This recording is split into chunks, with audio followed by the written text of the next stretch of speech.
Hi, everybody. Welcome back. I hope you're all doing really, really well.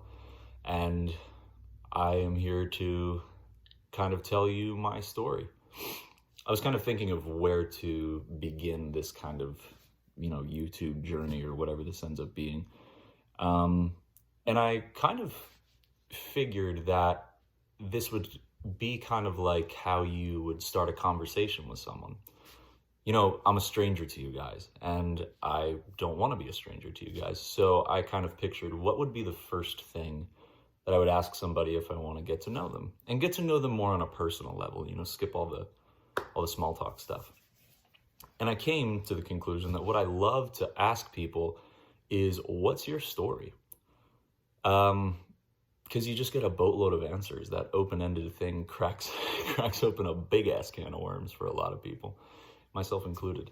So, what I wanted to do is do that and share you my story to the best of my abilities in a very condensed period of time, of course. But I grew up in a upper middle class family in central New Jersey, and from the outside looking in, my life was perfect. It was, I lived on a dead end street. I had tons of friends. I'm an extrovert, so I love people. I love talking to people, and I was always very outgoing and had a lot of friends, good at sports, and it was awesome. It was great from the outside looking in. Pay attention. But unfortunately, inside was a very, very different story for me. From the ages of, I want to say about 5 years old to somewhere around 19 years old, I was really, really struggling with severe anxiety and panic disorder. And it's something I kept to myself and on the back burner for so long. And most of my life, I dealt with the anxiety and the panic, with how I assume a lot of people also do, which is through repression, which I have since learned is the most unhealthy way of dealing with it. Because when you repress something, you end up just putting it into a pressure cooker to blow up later. It doesn't get rid of the problem. It exacerbates the problem as time goes on. But I didn't know that. I was a kid. And for a long time, I didn't really get help. Well, I can't really say for a long time, but through elementary school, I remember I went to my first therapist when I was about 10 years old, 9 or 10 years old. And I didn't even really know what to think, because even sitting in that chair, I didn't really feel like the conventional therapy was the way for me to heal. And I also want to say from the outset, if you feel like conventional therapy is for you or your journey or whatever, I'm not against any mode of healing, any method or modality for you to better yourself. But this is my story. So this is what I'm sharing. And from, from that time when I was like 9 or 10, man, for a long, long time after that, I was going to therapist after therapist. I've been to every professional under the sun when it comes to anxiety and mental health, and I'd been on and off medication more times than I can count, all of which really, I describe it as kind of like a Band-Aid on a leg break in a way. It would just get everything at the surface kind of well for me to move through my day, but there was always this underlying buzzing of anxiety through me, and I really didn't feel or even know peace until I was probably 20 years old. And I also feel like that's not exclusive to me. There's got to be other people out there, which is part of the reason why I'm making this. But needless to say, I mean, every day was a struggle for me. And my mom would drop me off at school. Some days were better than others. I would be screaming and crying in the car, and a lot of the time she had to like pry me out of the car, and it would make a big scene, and it was awful. And I'm talking about you're probably thinking elementary school, Doug, which is true. He did that. I did that as well. But this even happened, I remember, a couple times freshman year of high school, when I was just bawling in the car with my mom. And maybe even, I would even say up till probably when I started driving, I think every day I was just going to school with this this horrible, palpable feeling of anxiety, like I was gonna die, like all the time. Like everybody was out to get me, like I was always being watched. It was this terrible, terrible, terrible thing. And I would sit in the car and I would cry and I would just bawl. I'm like, Mom, I can't do it. I can't do it. I can't do it. And needless to say, that put her in a very tough spot and my parents in a very tough spot. But, you know, looking back in retrospect, I am a completely different person. And, you know, my family, my mom and my dad and my sister, the support system that I have through my extended family is just such a blessing in my life, because if I didn't have that, I probably wouldn't be alive, to be quite honest. What was kind of interesting was about junior year when I started driving, things got a little bit easier, it seemed, because I got really good, really, really, really fucking good at masking my emotions and shoving that shit down when I felt it come up. And it was always interesting because I talk to my friends now and they're like, wow, we didn't really know you had anxiety issues. That's kind of tough. You were pretty good at hiding it. And I guess I was pretty good at hiding it, which I do not wear as a badge of honor anymore, of course. But junior year, yeah, things kind of shifted. I was shoving stuff down and I did feel that underlying buzzing, and I was still going to therapy, even though it didn't really help. I was moving through life in a kind of a conventional way, thinking like, I don't know what's next, because college is now on my radar and I don't really know what to do, where to go. But I made it to senior year. I even managed to to get a girlfriend, which was a mystery to me. But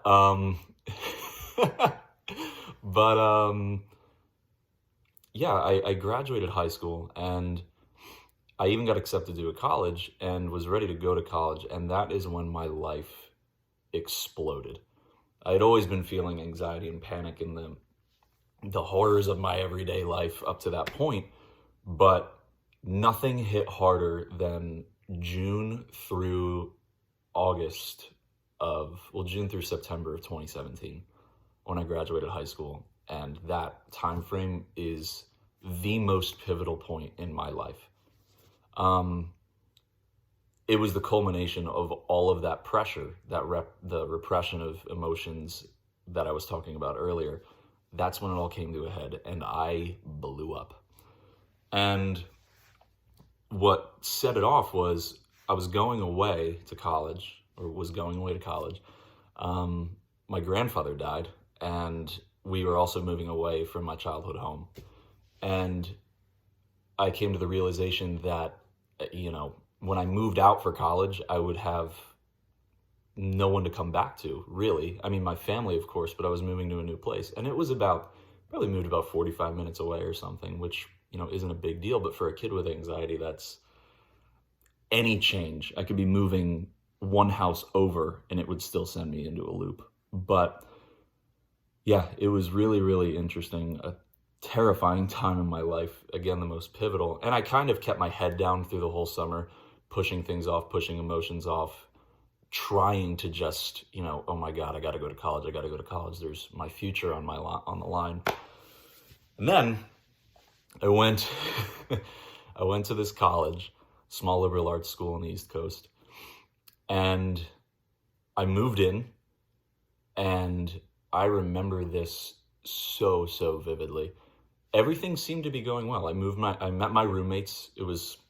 Seemed kind of normal. I am a very, you know, like I said, even with the anxiety, I'm pretty outgoing. I still kind of know how to mask my emotions, even though I don't need to. But, you know, I was being extroverted, and it was a weird balance of anxiety and what I guess I would call peace in that day. But, you know, I made it through that day until probably a little after lunch, when they separated the parents from the students, and the students were going to take their class picture.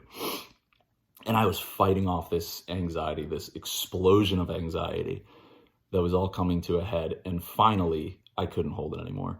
And we took the senior, or we took the class picture on the footsteps of the chapel, and I was in the back row, and I remember the cameraman counting down saying 3, 2, 1, and I remember like my heart opened in such a crazy way, and my inner voice woke up and just said, Doug, do not do this. Do not do this. Get yourself straight before you make any moves. And I freaked the fuck out. I do not know. It was crazy. It was this warm feeling of just love that I had never felt before. And it was beautiful. And it felt like it lasted an eternity, but it just snap was gone. And once it was gone, I didn't know what was going on. So I went into a panic attack, and I was freaking out, texting my parents. And long story short, I ended up dropping out of college on that day and moving back home to the new property, and, decided this is going to be the time where I'm going to change myself. And even if I have to do it alone and I have to do it in a way that works for me, this is what is going to happen. And, that's what I did, or so I thought, for that year. And I completely tried to change my life, get different habits. I started working out more. I started, meditating and things like that. But, nothing really stuck because it was all haphazard. And that year came around, and I applied and went to a different school, and the exact fucking same thing happened. I go there, it's moving day. I didn't have this crazy awakening moment, or whatever you want to call that I had before at the previous school, but on moving day again, I dropped out. So I'm a 2-time college dropout. And needless to say, I'm thinking, what the fuck am I going to do with my life? What am I doing here? What's going on? Am I just going to be this, like a deadbeat for the rest of my life?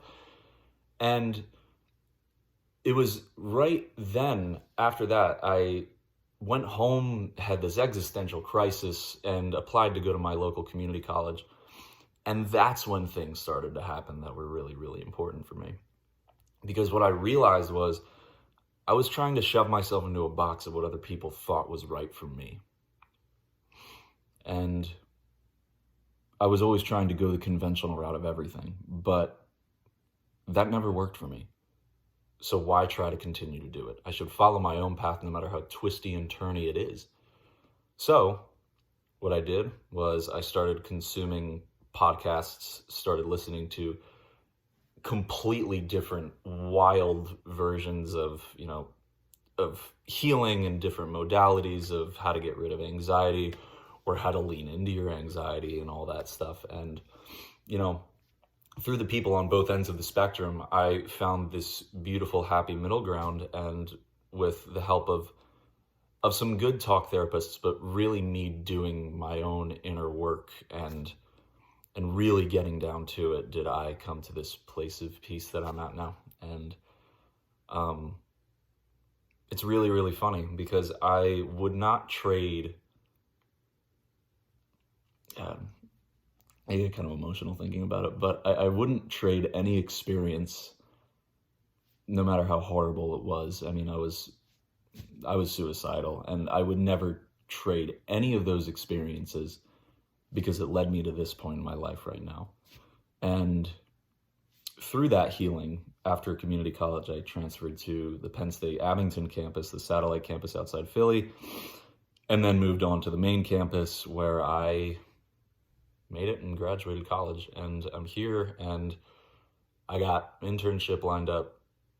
I'm happy, deeply peaceful. And to think of how I went into the education system in terror and fear and horror, versus how I came out of the education system in love and peace and joy on a level that I did not think was possible for me, is deeply meaningful for me, extremely special, and I'm ready for the rest of my life. And I really, really, really hope that you guys can pull something from this. I tried to condense my story as much as I could without rambling, and, this video is long enough for y'all to consume, so, yeah, with that, I hope you all enjoyed. I'll see you in the next one.